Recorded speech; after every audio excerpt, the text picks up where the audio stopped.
Alright guys, so today I'm going to make this video about, I guess I'm going to add it to the whole gun control debunk series, but I'm going to make it about, like, our classification system. And I guess before I start, I seen a really good video on it on YouTube. It's done by Civil Advantage. He's got his channel. He's from BC, I think. I don't know exactly what it's called, but yeah, I don't know exactly what it's called. But just look up Civil Advantage's channel. I'm sure it'd be one of the top videos. He basically does a good job of going over this stupidity. But I'm going to do basically the same thing, but just not quite as advanced here. But anyways, I'll just get right into it. So, obviously, a lot of people probably know in Canada we have 3 classes of guns, and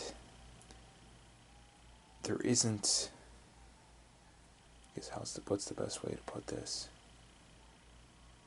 For a lot of guns, there isn't a red line, if a gun can do this, it's restricted or non-restricted. Basically, the rules are, if it has there's some barrel length and things that go into it.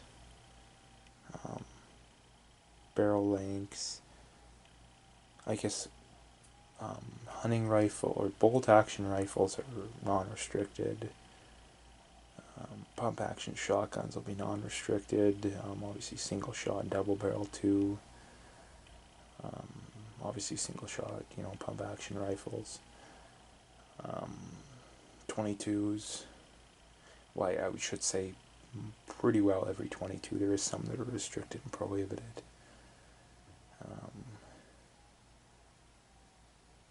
A lot of semi-auto rifles. Well, I guess I shouldn't say a lot. The number is fairly small.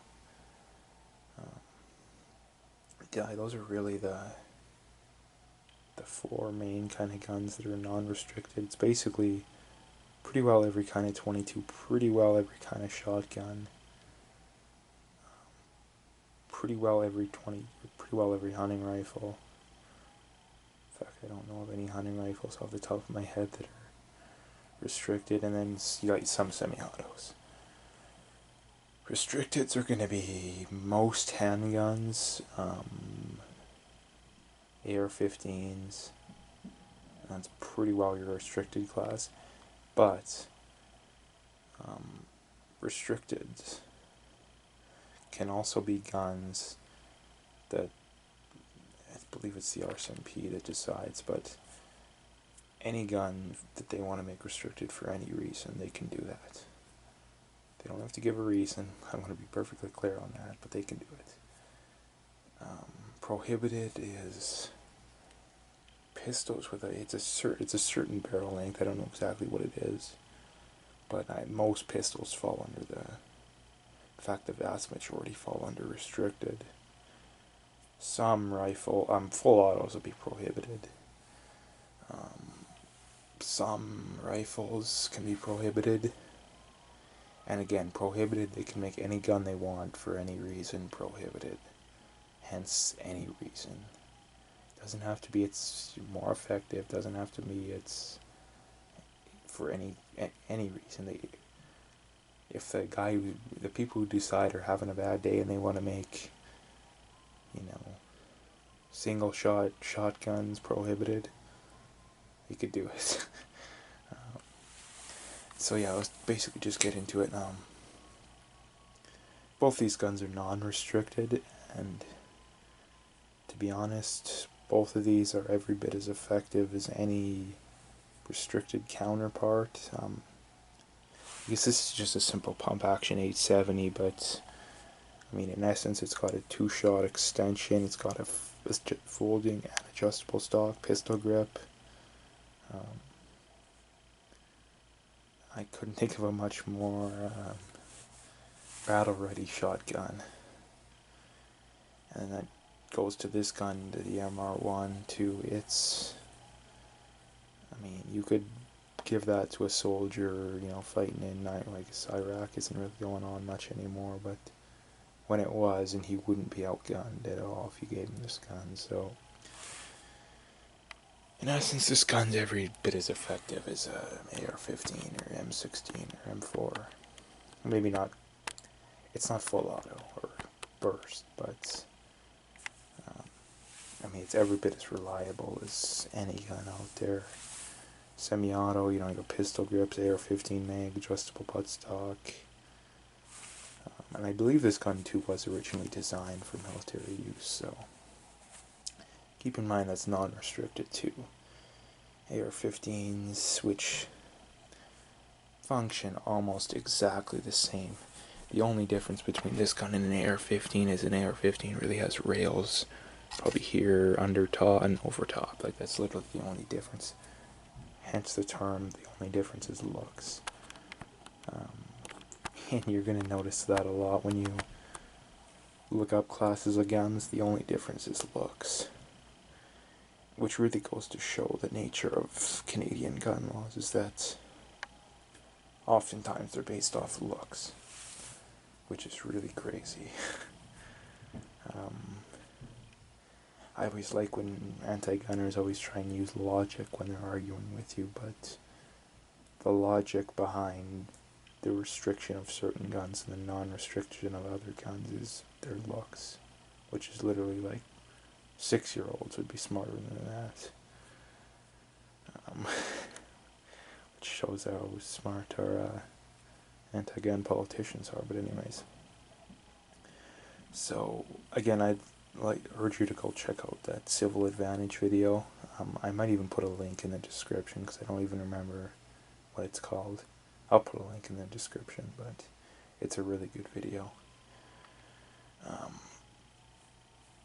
And basically what he goes on to give is, I'll give a couple examples of them, but for example, a gun like this, non-restricted, uses AR-15 magazines. It'll be every bit as effective as an AR-15. I mean, this gun's extremely reliable. Has pistol grips, which is similar to an AR-15. Adjustable stock, which is similar to an AR-15. In essence, it functions exactly the same. It's just not quite as scary as looking. That gun, non-restricted. Why? I don't know. Whoever decided on classifying that gun must have been in a good mood that day. AR-15s, again, functions virtually the same as that gun, just a little more scary looking. Is restricted.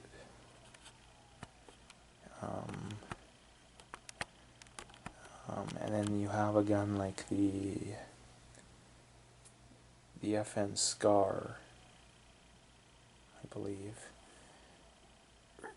Yeah, it's the FN Scar.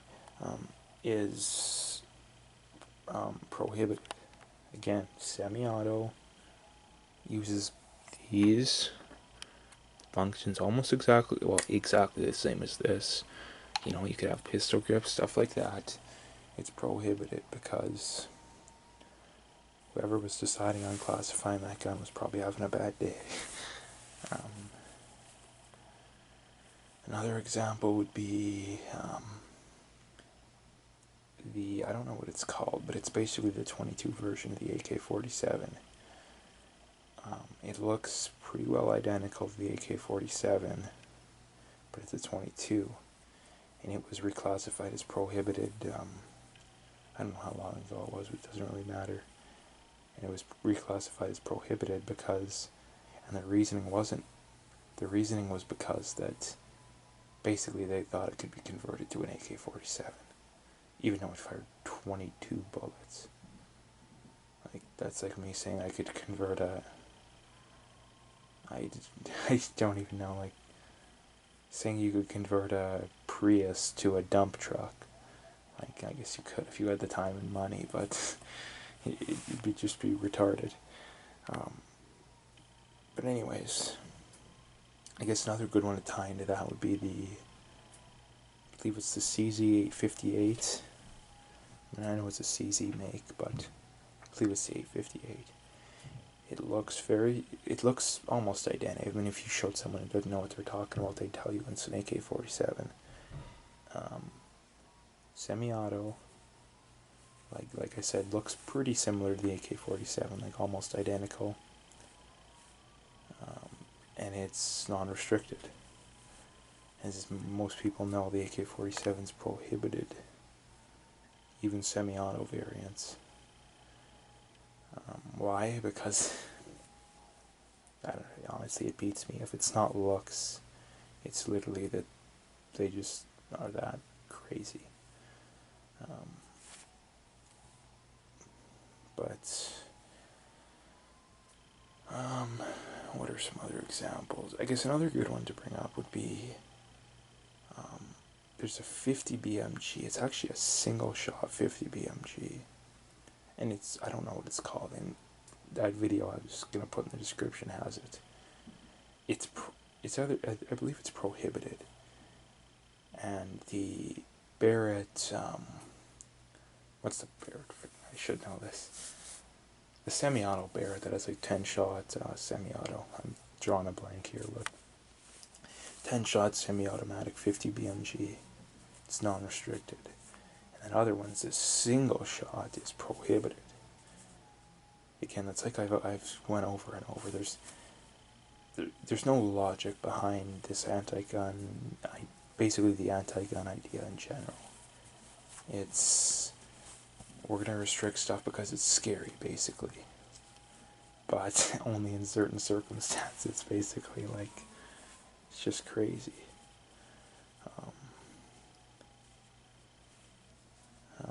Basically, like, I don't really have much other stuff to go over, but check out that video in the description, share it too. Like, another thing I'd probably add is that whenever you get in conversation with people like this and you really, maybe you're not getting through to them, bring up these videos. Find some good videos on YouTube and show them. Like, a lot of times the people on YouTube are better at communicating this stuff. Maybe they're better at getting through to them. A lot of the people on YouTube are like, maybe they're like a firearms instructor or something like that. Maybe that'll get through to people better. I don't know, but yeah, make sure you share the videos and don't ever think it's hopeless or anything like that. I know Trudeau and all these idiots are trying to get a registry going. And keep in mind too, whenever you see these anti-gun bills and stuff like that, a lot of the times they don't directly come out and say it's a registry or a semi-auto ban or stuff like that, but because they know if they did call it that, people would oppose it. A lot of this stuff's backdoor. So when you have stuff like making gun stores keep records of all the guns they sell, in essence that could be used as a registry. So that's just an example, but make sure you're very thorough in going through these and deciding whether or not you're going to support them. Because, I mean, the anti-gun people at the top are smart enough to, they know to get their stuff through. A lot of times they have to change up the wording and the way they come out with this stuff. So, but anyways,